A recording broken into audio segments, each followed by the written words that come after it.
Success is, I want to tell you what I believe success is. And I want to take success as a kind of acronym. Anyone know what an acronym is? Yes. An acronym is when you take one letter of each word and you give it a meaning. And this is what I'm going to do here today. We take the S in success. Success, as you know, is spelled S-U-C-C-E-S-S. The first letter is S. And I'm going to say that represents salvation. Because you cannot say you are successful unless you are truly saved and born again. Success, as I said previously, about repeating myself, is not in the amount of material wealth that you have. Because you can find unsaved people that don't read their Bible, atheists that don't believe in God, religious leaders that worship a different God, are all successful in business, and may have a lot of things that you don't have. And they may have a dozen Mercedes, they may have an helicopter. I mean, there are leaders and presidents and prime ministers around the world that have got trillions of money. Some of it invested in banks and all for themselves. And they don't read their Bible, they don't study, they may have a dozen wives. And so you can't say you are successful because you've got not in the eyes of God. You may be successful in the eyes of man. But you cannot say that material benefit is proof of success, because if you're going to say material benefit is the truth of success, then you're going to have to say that atheists that have got a lot of things are spiritual. And you can't say that. You can't say Alan Sugar is spiritual. You can't say Trump's is. You can't say that the Muslim leaders in certain countries that are putting their money into European banks while their nation is starving and they've got trillions in the bank, enough to pay off the national debt, are spiritual. You can't say that. So we've got to change our thinking in these kind of directions. And we don't have to look at third world countries, and we can take a look at England and take a look at our MPs in the United Kingdom have been abusing their expense accounts and gaining thousands of pounds on paying off mortgages that don't exist. It's happening around the world. And so you cannot say that just because someone's got a lot, they are spiritual. And I remember one person saying once, "Oh, that man's a real man of God, he's a wonderful man of God. He's got a car that's £80,000. He must be a real man of God." Well, then Alan Trump's and Sugar must be more of a man of God than they are, because they've got twice as many. You can't say that. We have to change our dirty thinking. Or someone says change our stinking thinking. You can have money, you can have land, you can have a big house, but in the eyes of Jesus you're going to be a failure. Let's take a look at Revelation chapter 3. Revelation chapter 3, and we take a look at a church on here. The church of Laodicea. Revelation 3:14. And unto the angel of the church of the Laodiceans write these things, saith the Amen, the faithful and the true witness, and the beginning of the creation of God.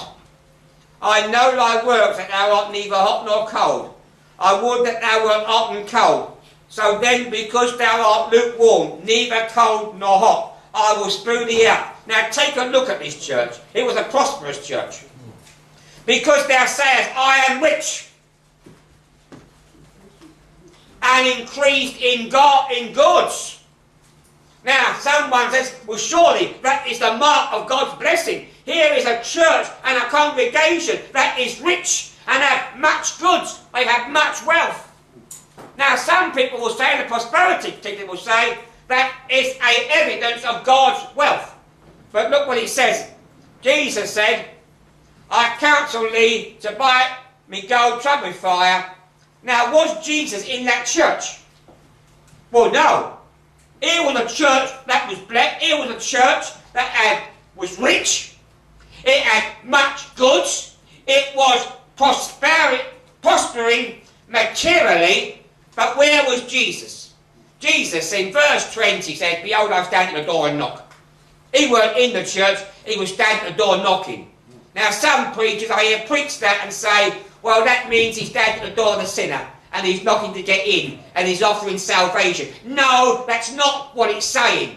We need to take a look at verses in context, and the context here shows that it is referring to the church of Laodicea, and he's knocking at the door of this church because even though the church was rich, even though it had much material goods, we find out that Jesus was not in the church.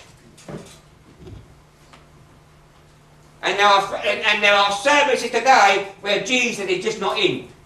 He's standing at the door knocking to get in because he was not in the church. We take a look at another one in Luke chapter 12 verse 15. Luke chapter 12 verse 15. Listen what Jesus said here. And he said, take heed and beware of covetousness, for a man's life consisteth not in the abundance of the things that he possesseth.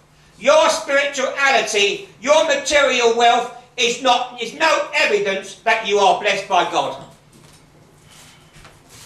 It is no evidence that you are spiritual. And not having those things is not evidence that you are not spiritual either. It is not evidence that you are not blessed either. Listen what Jesus said. Jesus said in Luke chapter 12 verses 15, unto them, take heed and beware of covetousness, for a man's life consisteth not in the abundance of the things that he possesseth. Let's take a look at another incident in Luke chapter 12. Luke chapter 12 and verse 16. And Jesus spoke unto them, saying, Jesus spoke a parable unto them, saying, the ground of a certain rich man brought forth plenty. Notice here we have a rich man. You want a poor man? He was a rich man. And verse 17, and he thought within himself, saying, what shall I do, because I have no room where to bestow my fruits? And he said, this I will do. I will pull down my barns and build greater. And there will I bestow all my fruits and my goods. Now here he has a man that was prospering. He had material benefits. In fact, he was going to even make bigger stuff and make more money. Now was this man spiritual? Well, look what Jesus said. Jesus said, and I will say, verse 19, and this I will say to my soul, thou hast much goods laid up for many years, and like ease eat, drink, and be merry. But God said unto him, thou fool,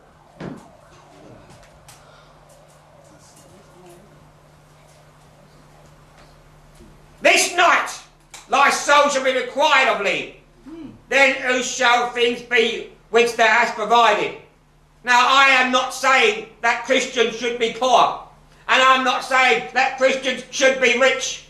I believe that God will bless his people, and I believe that God will give us financial blessings. Amen. But all I'm saying is that financial blessings is no evidence that you are right with God, and it is no evidence that you are saved, and it is no evidence that you are spiritual.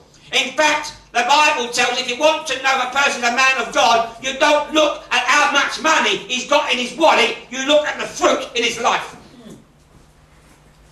You can have a lot of money and still be unfaithful to your wife. Still be running around. You can have a lot of money and you can get that money by selling drugs or leading people into prostitution. It is no evidence that you are blessed because you've got a lot of money. And neither is being poor means that you're blessed, because there are poor people on the streets of London that don't know Jesus. So being poor or being rich is no evidence of your, but I tell you friend,